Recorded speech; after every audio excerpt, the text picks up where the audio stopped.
Sejam bem-vindos a mais um novo episódio do Marketing Chat. Hoje estou com a Ana Canavarro, uma consultora de marketing e comunicação de empresas e marcas. Tem uma vasta formação em marketing no digital, tem 20 anos de experiência no mercado de trabalho e é professora universitária, nomeadamente aqui no IPAM.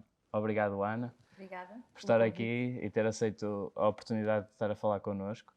Primeiramente, acho que era relevante para as pessoas que nos estão a assistir em casa conhecerem um pouco mais de quem é a Ana Canavarro e também falar um pouco do seu trajeto, que é um bocado curioso, começa numa formação em Direito e depois vem dar também ao marketing e ao mundo da consultoria. Exato. Portanto, era relevante falar um pouco sobre isso. Antes de mais, obrigada pelo convite. É de louvar este tipo de iniciativas por parte da base. Eu realmente comecei no Direito, licenciei-me em Direito, fiz estágio de Advocacia pela Ordem dos Advogados, aqui no Conselho Distrital do Porto. O Direito não foi um curso escolhido com o coração, por assim dizer. Era um curso que ficava bem, que agradava à família, e foi um bocadinho por isso, na altura, que escolhi o Direito, numa época em que não havia o acesso à internet que há hoje em dia, não é? E portanto, mas foi um curso que realmente me deu bases e uma estrutura muito interessante. E efetivamente, depois de ter concluído o meu estágio na Ordem dos Advogados, decidi que realmente devia seguir a minha paixão e que devia procurar formação em marketing, em gestão, e assim o fiz. Entretanto, foi uma altura de facto muito interessante, em que tive a oportunidade também de ingressar num grupo nacional ligado à gestão de centros comerciais. E estive lá muitos anos, portanto, o que me deu também uma experiência profissional muito interessante, tanto na área de marketing como na área comercial, e que foi sem dúvida muito rico para o meu percurso. Mas precisamente lá está, a minha paixão estava muito mais no marketing, na comunicação, e foi na altura que conheci o IPAM também, e apaixonei-me pelo marketing. E depois não parei de estudar, porque para mim estudar sempre fez parte do meu ADN. Eu sou uma pessoa muito que corro muito por paixões e por uma sede de conhecimento grande. Lá está, para mim tirar cursos nunca os tirei tanto pelos títulos em si, mas mais pela realização pessoal que me dava. E portanto depois continuei, fiz um doutoramento em Ciência Política e Relações Internacionais, já com uma tese na área dos novos mídia e do marketing político. Foi aí que conheci o marketing digital e que quis começar a aprender mais hands-on, como se costuma dizer, o marketing digital, e fui procurar formações mais práticas na área do marketing digital, nomeadamente no marketing digital de moda também, que tirei uma especialização nessa área. E depois nunca mais parei. Portanto, trabalhei também em agência de comunicação, tive o meu próprio projeto nessa área. E pronto, e acho que o que melhor me define é mesmo essa paixão pelo conhecimento e vontade de aprender. E de facto, a Ana é um exemplo de que a formação é muito relevante para um profissional e tem-se visto ao longo de todos estes anos que tem procurado sempre fazer cursos e mesmo das mais variadas áreas, que acho que é muito importante para uma pessoa que está a trabalhar em marketing ter uma perspectiva holística de tudo que é a empresa, de todos os processos que estão envolventes. E passando também desde o retalho à especialização em moda, à vivência em agência, como é que surge a sua prestação de serviços na consultoria? Como é que surge esse mundo? Surge um bocadinho na altura quando saí da empresa onde estava, criei um projeto com uma amiga, também ligada à área da comunicação, e começámos de facto a fazer alguns trabalhos de consultoria para pequenas e médias empresas portuguesas. E aí nos apercebemos realmente que havia muito trabalho a fazer, portanto, que as empresas estavam num processo de transição para o digital, e que realmente precisavam, não é, de profissionais que pudessem ajudar nesse processo. E, portanto, tivemos aí alguns desafios interessantes. Estou-me a lembrar por exemplo, na área do marketing de conteúdo, portanto, inserido no marketing digital, em que criámos toda a estratégia de conteúdo da marca no ambiente digital, nomeadamente através de estratégias de vídeo storytelling, e que realmente tiveram muito sucesso nas redes sociais, neste caso, até como angariação de clientes e vendas, não é? E aumento das vendas. Portanto, acho que foi muito interessante, e para um profissional é muito importante realmente, ter, e nomeadamente no marketing digital, ter as mãos, no terreno, as mãos na massa e estar no terreno. Portanto, e serviu sem dúvida para isso, essa, essa experiência. E depois vieram outras também, não é? Agregadas. Ainda para mais no mundo da consultoria, que é uma pessoa que é profissional nessa área tem que ter as competências e experiência para também estar a dar sugestões de melhoria nos negócios. A Ana foi pegando de todos os anos que foi trabalhando e todas as vivências que foi tendo também para ter as melhores práticas e se destacar e gerar mais resultados aos seus clientes. Mas pegando também no que é consultoria, porque é um termo e um serviço que é ainda um bocado imperceptível e um bocado intangível, que as pessoas têm um bocado de dificuldade em perceber. Na sua visão, como é que explicava aos espectadores que nos estão a assistir em casa o que é consultoria e o que é que faz uma consultora como a Ana Canavarro para ajudar os negócios? Lá está, é uma prestação de serviços. Eu acho que a principal vantagem de uma consultoria é precisamente o olhar externo, não é? De quem está de fora. Eu tinha um antigo chefe que costumava dizer: nós nunca sentimos o cheiro da nossa casa. E, portanto, quando vem alguém de fora, traz esse olhar mais fresco sobre o que se passa lá dentro. E, portanto, acho que isso é extremamente importante, haver essa orientação também externa e que as empresas estejam também abertas a esse tipo de orientação, porque é preciso também que haja um mindset adequado por parte das empresas nesse sentido. E nem todas as empresas às vezes têm isso, não é? Estão muito fechadas nelas próprias e, portanto, não estão receptivas, não é? Ao olhar externo. É preciso encarar a consultoria nessa vertente mais colaborativa, não é? Porque realmente nós temos sempre muito a aprender com quem está de fora, não é? Quem olha de fora para dentro. E quando estamos de facto dentro das coisas, não temos muitas vezes aquele espírito crítico que se calhar poderíamos ter. Portanto, eu acho que a consultoria é muito interessante nesse aspecto, sem dúvida. E porque também esse olhar externo é importante porque, e pela experiência que nós temos tido aqui na base e tudo, muitas das vezes nos projetos a resposta está dentro da equipa do cliente. Sim. Só que os estímulos que alguém bem de fora que vem dar é que estimulam a que isso opere e ocorra. Porque muitas das vezes os gestores até, como convivem todos os dias com as pessoas, criam um laço emocional e humano que não lhes faz ter as decisões mais corretas a nível empresarial ou a nível com a vertente dos resultados da sua empresa. E também porque um olhar externo, muitas das vezes, como eles estão todos os dias, sempre as mesmas pessoas ao redor da mesa a tomar as mesmas decisões, já têm dificuldade a ver outro caminho, como uma consultora como a Ana Canavarro, como a Basipam, pode trazer e ajudar as empresas Sim, a conseguir. e muitas vezes, eu também, lá está, sou certificada em coaching, muitas vezes é importante fazer estas perguntas certas, não é? Já Peter Drucker, o grande guru da gestão, dizia isto: nós não temos as respostas, mas temos as perguntas. E muitas vezes as pessoas não fazem as perguntas porque podem ser incómodas, não é? E eu, em muitas reuniões, vi pessoas com ideias e com receio de as colocar em cima da mesa. Portanto, esse espírito é importante para que haja inovação e para que haja crescimento. É um bocadinho por aí. E numa área do marketing também não se aposta tanto na formação. As pessoas naturalmente nas empresas nessa vertente não são tão qualificadas e também alguém vir de fora qualificada para os ajudar a fazer as perguntas certas, como estava a mencionar, eh, tem tudo para trazer melhores resultados e ser mais bem sucedido.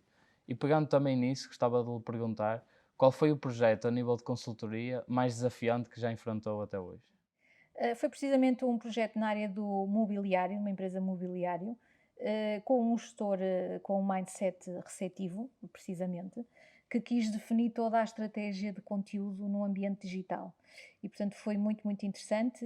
Montámos, inclusive, um estúdio dentro da fábrica, porque era uma empresa com produção própria, portanto, criámos toda a estratégia de conteúdo de raiz, incluindo vídeo, estratégia de vídeo storytelling, foi muito desafiante. Recrutámos inclusivamente também colaboradores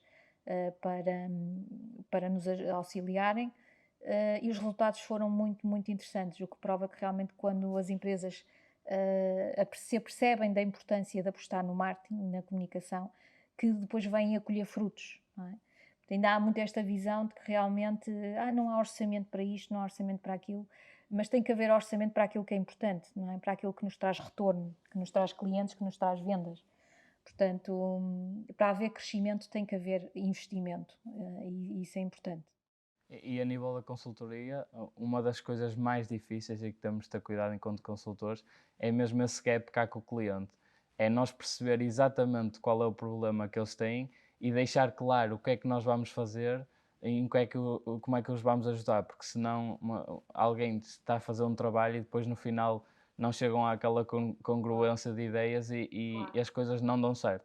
E recentemente nisso que estava a falar, da comunicação e da publicidade, saiu um estudo de uma universidade estrangeira que eles usaram uma amostra de 56 empresas e verificaram que as marcas, ao pararem de fazer publicidade, em média, ao longo de um ano, que deixaram de fazer publicidade, as vendas decresciam cerca penso que foi entre 12% a 15%. E depois, ao fim de 5 anos, era 50 e tal por cento. Ou seja, o que revela mesmo a importância de toda essa aposta, mas também do pensamento que uma consultora vai ajudar, como estava a falar, de toda a estratégia envolvente, porque senão estamos a fazer algo que não é congruente com os valores da marca, com a sua proposta de valor, não vai fazer sentido e não vai ter todos os resultados que poderiam ter inicialmente. E agora também, olhando para o mercado português, que é sempre importante para os espectadores que nos estão a ver, também temos uma abordagem mais delineada com eles e do mercado em que estão inseridos. Olhando para o tecido empresarial português e também para a envolvência conservadora e familiar que é das empresas característica, quais é que consideram ser os maiores desafios que os líderes de negócio enfrentam atualmente? É o desafio, nomeadamente, da transformação digital. E a transformação digital, como sabemos, não é meramente utilizar ferramentas digitais ou fazer campanhas no ambiente digital. A transformação digital é um processo que envolve também uma mudança de mindset, e isso é muito importante. E o que eu vejo é que muitas vezes há algumas empresas que não estão ainda nessa fase, nesse mindset. Eu gostava também de salientar aqui a importância também das soft skills, porque realmente é cada vez mais importante as soft skills, e nomeadamente também skills na área da liderança. E eu penso que há um déficit muitas vezes nas empresas nessa área. Portanto, há uma grande aposta nas hard skills, mas depois nas soft skills não. E acho que é extremamente importante, porque as empresas são feitas de pessoas. Os negócios são feitos de pessoas para pessoas e cada vez mais se desmerece ou não se aposta como se devia apostar nas soft skills. Portanto, acho que sim, que isto é tudo um bolo, não é? Portanto, transformação digital, mas também apostando nas soft skills certas, nas softs e nas hard skills certas, não é? Sim, porque também a transformação digital, como falou, não é só ter um ou outro canal ou meio na era digital que já vai fazer com que a empresa tenha feito uma transformação completamente digital. É um processo longo, demorado, que tem que ser inerente a toda a organização, porque senão não vai fazer sentido. Nós até recentemente, aqui num podcast que tivemos com o David Gouveia, falámos na questão do omnichannel e do multicanal, e ele referia que não fazia sentido uma empresa dizer e comunicar que fazia omnicanal e depois uma pessoa ir à loja online e ter um atendimento e depois ir à loja física e ter outro completamente Sim, isso diferente. acontece muitas vezes. Muitas empresas são ainda multicanal e não omnicanal. Mas falando disso da transformação digital, implica muitas vezes rever até os modelos de negócio, não é? E para isso tem que haver abertura, tem que haver questionamento, hum, e muitas vezes ainda não há essa abertura e esse questionamento.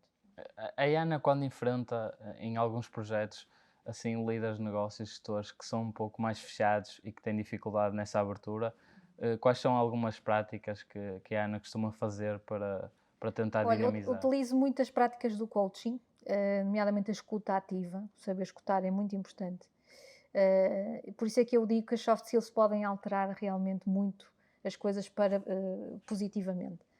E portanto, o saber escutar é fundamental, saber questionar, saber fazer as perguntas certas, de forma a alinhar, lá está, como o Pedro referiu muito bem, a fazer-se um diagnóstico e a proceder-se a um alinhamento das expectativas, não é? Daquilo que o cliente tem, quer. E depois do o levantamento das necessidades da empresa, não é? Perceber realmente quais são as necessidades da empresa, qual é o estado, qual é a situação da empresa naquele momento e quais são os seus objetivos, delinear objetivos estratégicos e operacionais, de forma a haver ali um fio condutor, não é? Mas essa capacidade de escuta é muito, muito importante e o que eu vejo muitas vezes é que, mas isto também no dia a dia, não há essa capacidade de escuta, não é? Nós estamos todos muito, eu também tenho o meu ego, não é? Estamos todos muito imbuídos nos nossos egos e esquecemos de escutar os outros, não é? Portanto, e a comunicação sofre muito disso hoje em dia. Portanto, nós respondemos com urgência, é uma comunicação muito de urgência, não é? Recebemos uma mensagem numa rede social e quase nem a lemos, não é? Respondemos instantaneamente. E é preciso também ouvir-se, saber-se ouvir para se poder responder. E isso é algo que eu também acho que é uma das grandes dificuldades e desafios no mercado português, que é as empresas não serem orientadas para o mercado, ou seja, trabalharem e fazerem a sua comunicação muito do que pensam dentro da empresa e não do que os seus clientes e o que o mercado quer. E isso Exatamente. depois também não dinamiza e prospera como poderia. Há muito amadorismo ainda, Exato. há muito amadorismo, e lá está, para isso é que existem os profissionais, para isso é que existem os estudos de mercado, precisamente para saber realmente o ponto de situação do mercado, não é? E nestes desafios que nós fomos enumerando, como é que uma consultora e o marketing podem ajudar os líderes de negócio a prosperar o negócio? Podem precisamente identificar lacunas, identificar oportunidades e delinear uma estratégia, não é? E o que nós vemos muitas vezes, e no marketing digital acontece muito isso, que as empresas estão a fazer campanhas, mas precisamente não têm uma estratégia. E ainda não se dá o devido valor à estratégia. E a estratégia é de facto o mais importante, não é? É o grande quadro geral para a empresa. Portanto, acho que é fundamental realmente estarem rodeados, as empresas rodearem-se de bons profissionais, profissionais que saibam aquilo que estão a fazer e que trabalhem com estratégia, de olhos postos no futuro, a longo prazo e não só no curto prazo, não é? Porque cada vez mais nós temos que ter essa visão de longo prazo. E esta situação, por exemplo, da pandemia, veio-nos dar uma grande lição, não é? Nós temos que estar à espera do inesperado. E daí a importância dos planos de contingência, por exemplo, que se calhar muita gente não fazia e hoje em dia faz, não é? Desde que aconteceu a pandemia. Portanto, acho que as empresas têm a ganhar com essa orientação para o mercado, conforme o Pedro referiu muito bem, e para o cliente, no fundo, não é? Porque é o cliente realmente que vai ditar a sobrevivência da empresa. E pegando nisso da estratégia que mencionou e também sendo a Ana especialista em comunicação, muitas das vezes, como estava a referir, as empresas avançam logo para a etapa final, avançam o diagnóstico, a estratégia, passam logo para as campanhas. Na sua visão, qual é que é a importância da definição de uma estratégia de marketing para depois se passar para a implementação da comunicação? E se quisesse, até acho que era interessante, poderia referir como é que fez isso agora nos cursos que lançou de marketing digital de moda e quais foram os resultados, como é que tem corrido? Sim, é fundamental. Portanto, a comunicação é apenas uma das variáveis, como sabemos, do marketing mix. Portanto, é fundamental estudar as outras variáveis do composto de marketing. Porque realmente eu tenho que saber o que é que estou a oferecer ao mercado, a que preços, qual a distribuição que estou a fazer. Portanto, o diagnóstico tem que fazer toda essa análise, para depois saber realmente para onde quero ir, quais são os meus objetivos, a nível de marketing mix também, e trabalhar a comunicação, precisamente. Portanto, tudo isto está interligado e é uma massa, por assim dizer, que se integra, integrada. Não é? Na comunicação hoje em dia, também cada vez mais há que olhar para uma comunicação integrada, não é? Portanto, e coerente. Não é? É a tal situação de unificar a voz da empresa nos vários canais. E às vezes o que vemos é que isso não acontece, portanto, não há essa unificação de voz, não há essa coerência. O website tem uma mensagem, as redes sociais têm outra, não há alinhamento do tom de comunicação também, por exemplo, e isso é fundamental, não é? Quanto ao marketing digital de moda, efetivamente tive a oportunidade, na sequência de uma especialização que tirei, de lançar alguns cursos nessa área, que foi um gosto enorme para mim. A moda é um setor que eu acho que é muito importante, a nível mundial e também a nível do português, portanto há um cluster português grande de têxtil, e acho que há muitas oportunidades para as empresas, nomeadamente em termos da sustentabilidade ambiental, da responsabilidade social. Acho que há oportunidades e que as empresas têm que se rodear, lá está, de profissionais para saberem como aproveitar essas oportunidades. Exatamente. E a nível dessas tendências que estava a falar no vestuário, como é que vê nos próximos anos a impactar os temas de sustentabilidade, da responsabilidade social e outros que possa enumerar no mercado? Cada vez mais as marcas têm que ter um propósito, não é? Já Simon Sinek fala disso, do porquê, que as empresas têm que saber encontrar o porquê e não só o quê e o como. Mas também, por outro lado, os consumidores estão cada vez mais atentos ao chamado purpose washing, não é? Às empresas que aparentemente têm práticas de sustentabilidade, mas que são golpes, por assim dizer, não é? De comunicação. Portanto, é importante realmente que as empresas tenham essa transparência, essa honestidade, essa autenticidade cada vez mais, porque os consumidores cada vez vão estar mais atentos a isso, não é? Às empresas que realmente são coerentes com aquilo que dizem, entre aquilo que dizem e aquilo que fazem. Portanto, mas é realmente um setor que está em transformação e que vai continuar em transformação. Ainda agora a capa da Vogue foi precisamente a Greta Thunberg, que veio alertar precisamente para os efeitos nefastos da indústria da moda a nível mundial. Portanto, é um setor que realmente tem que se transformar obrigatoriamente, não é? E esta questão das alterações climáticas é uma realidade urgente do dia a dia, não é algo de que se fala no futuro, e não, é algo muito concreto. E, portanto, todos os setores vão ter que se transformar, portanto, e têm que ter realmente assessoria a esse nível, não é? Exato. E eu, no que estava a falar, eu sou precisamente um desses consumidores. A mim faz-me muita confusão quando uma marca tem uns valores e, por exemplo, falando em sustentabilidade, não é uma marca que zela nada durante o ano pela sustentabilidade e depois quando acontece alguma notícia ou quando há alguma novidade, eles fazem uma comunicação ou um post ou qualquer coisa que vá de encontro a isso. Isso para mim não tem valor nenhum, porque vejo que não é verdade, não é honesto, e prezo muito mais marcas como, por exemplo, a Patagónia, que já desde a sua origem, na sua proposta de valor, tem mesmo assente isso, que é ajuda do ambiente, que é a prosperação e ajuda. Porque acho que a falsidade, como estava a falar, também é um fator que as marcas terão de ter mais cuidado, porque com a evolução da tecnologia, os consumidores estão cada vez com maior acesso à informação, estão cada vez mais rigorosos e pretenciosos, portanto nós temos de ter cada vez mais cuidado porque está-se a tornar o mercado algo perigoso, porque os consumidores estão a ficar com muito poder e as empresas têm que procurar essa ajuda, porque muitas das vezes, e especialmente aqui em Portugal, que é característica de pequenas e médias empresas, as pessoas é normal, não têm esse conhecimento, os dias a dias são muito corridos e não têm tempo para pensar nessas coisas. E uma ajuda de uma consultora, de alguém especialista que possa assessorar, pode ser uma grande vantagem nesse sentido. E agora também, pegando após a definição de uma estratégia e de uma tática de marketing, pode pegar no exemplo dos seus cursos. Como é que a Ana, enquanto consultora, analisa o retorno das campanhas de comunicação?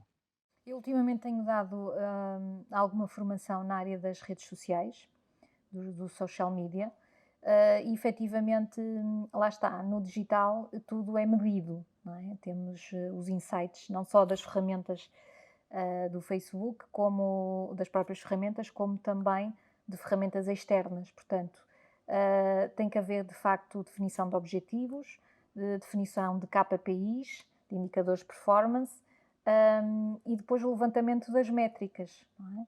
Portanto, tudo tem que ser medido para sabermos se realmente estamos a chegar aonde nos propusemos. Exatamente, e também comparando o digital com o tradicional é sempre algo mais intangível, que é difícil nós termos acesso se está a correr bem ou não, de que leads é que estão a derivar de lá ou não. E no digital nós temos essa maior dificuldade, no entanto, nós temos acesso a tantas informações que se uma empresa estiver a olhar para aquelas informações, às vezes até pode não concluir nada dali. E é importante, exatamente como falou, enumerar exclusivamente quais é que são as métricas que a empresa tem que olhar, quais os objetivos, e nesse sentido, claro que vai sempre derivar e ser específico de projeto para projeto, mas no seu entender, quais é que são as métricas que normalmente mais trabalha e está atento?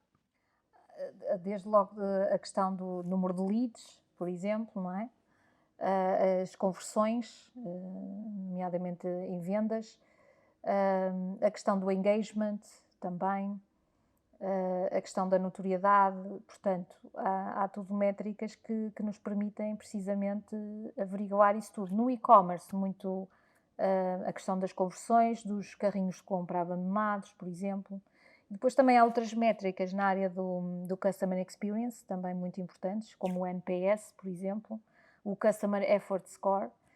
E realmente, lá está, esse tema da Customer Experience vai ser fundamental para as empresas, não é? No meio de tantas empresas iguais que oferecem os mesmos produtos e serviços, a distinção vai ser feita pelas empresas que oferecem a melhor experiência de compra.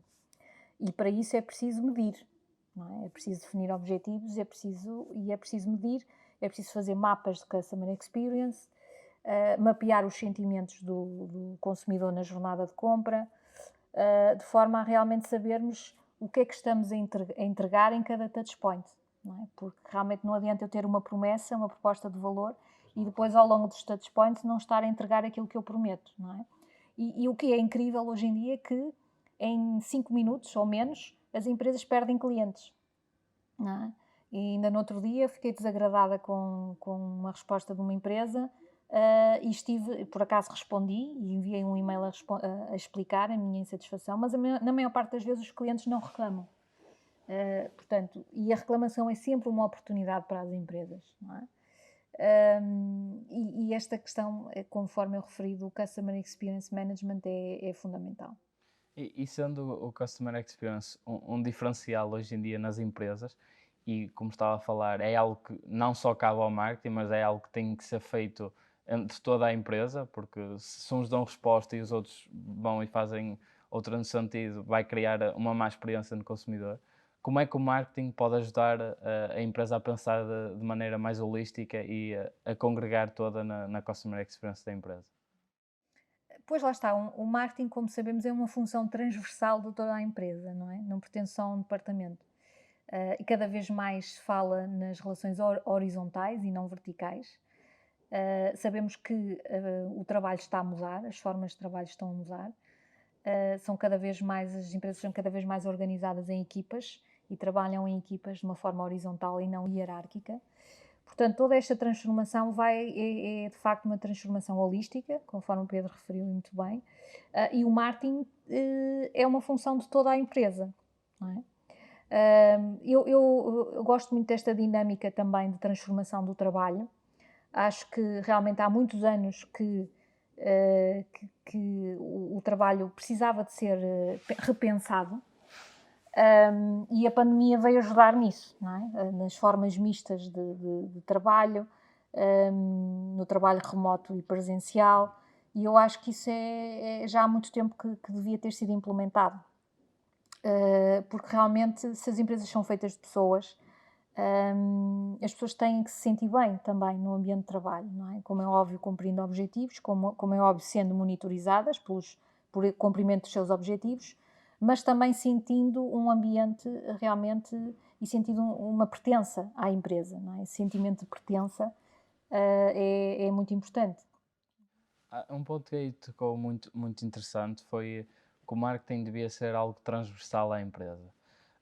O que acontece hoje em dia é que, como o marketing, o conceito em si é algo que é um pouco desconhecido e muito associado apenas à comunicação, as empresas não têm essa perspectiva.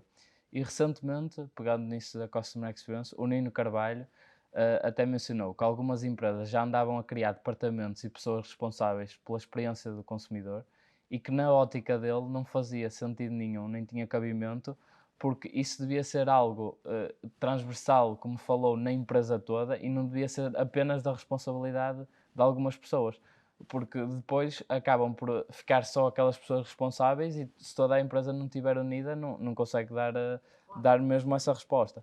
E também algo que também mencionou foi que as reclamações são uma oportunidade para as empresas. É algo que muita gente tem dificuldade em ter reclamações ou, por exemplo, pegando nas classificações do Google, nas redes sociais, ter algumas estrelas mais negativas e tudo, mas eu acho que acaba por ser algo também que torna a empresa mais realista, porque os consumidores cada vez mais, se nós vimos uma empresa com tudo 5 estrelas, também começamos já a estranhar, porque nada é perfeito. E eu até li um estudo nestes meses de uma empresa de uma universidade dos Estados Unidos que eles mencionaram que as empresas que tinham maior eficácia a nível de classificações estavam entre os 4,4 e 4,6, porque tornavam mesmo algo realista aos olhos do consumidor. E na sua visão também, sendo essa uma oportunidade, como é que uma empresa pode agir consoante uma crítica?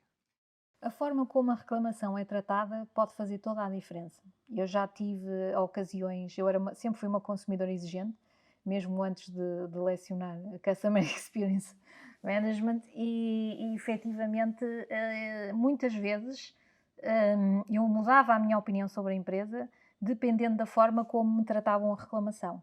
Portanto, nesse aspecto é muito importante que o pessoal esteja formado, bem formado e bem preparado para atender reclamações.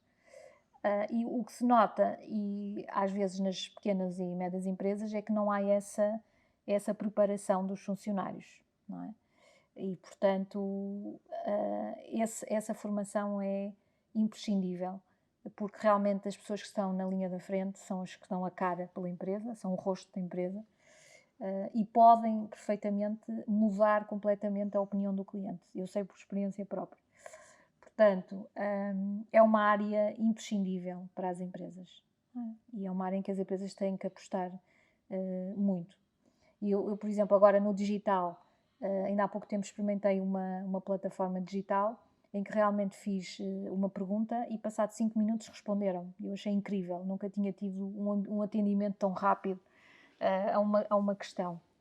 Mas é isso que vai fazer a diferença nas empresas, porque realmente a jornada do cliente não acaba na compra, não é? Temos depois o pós-venda, que é tão ou mais importante, porque vai implicar a fidelização ou não, a retenção do cliente ou não. E, portanto, as empresas que se aperceberem dessa importância do pós-venda vão ter muito mais sucesso, não é? Porque já sabemos que custa muito mais, 5 vezes mais, não é? Angariar novos clientes do que mantê-los. Portanto, acho que é fundamental as empresas terem um foco também nessa fase do pós-venda e na experiência, conforme estávamos a falar, numa altura em que todos nós temos acesso a milhões de empresas a fornecerem os mesmos produtos e serviços. Não é? Não sei se respondi aí à questão. Sim. E agora pegando também para os espectadores que nos estão a ver em casa, que também são estudantes universitários ou também podem ser pessoas que estão a começar agora nos seus primeiros trabalhos, o que é que sugeria para eles fazerem nos seus primeiros anos de carreira, eles poderem conseguir adquirir essas competências que a Ana foi falando? Acho que é muito importante há um autor que eu admiro muito, que é o Alvin Toffler, já não é aqui do vosso tempo, é dos anos 70, 80, escreveu os primeiros livros, O Choque do Futuro, A Terceira Vaga, e ele realmente conseguiu prever toda esta onda digital e o overload de informação que nós passamos hoje em dia. E ele dizia uma coisa muito importante, a capacidade de desaprender e reaprender. Portanto, eu acho que isso é fundamental em qualquer pessoa hoje em dia, que esteja numa empresa ou fora dela. É precisamos chegarmos realmente ao nosso local de trabalho e pensar, não, eu hoje vou ter que desaprender o que aprendi ontem e reaprender isto. Ter essa capacidade, essa abertura de mente. E nem toda a gente consegue isto. Portanto, essa flexibilidade mental e o gosto pela inovação, eu tenho um gosto enorme pela inovação, são fundamentais. E o conselho que eu dou é procurem crescer, procurem formar-se sempre, e saibam questionar, porque questionar é também muito, muito importante, não é? Nós muitas vezes, as grandes empresas que conseguiram inovar foi porque de facto conseguiram repensar os seus modelos de negócio em alturas críticas, não é?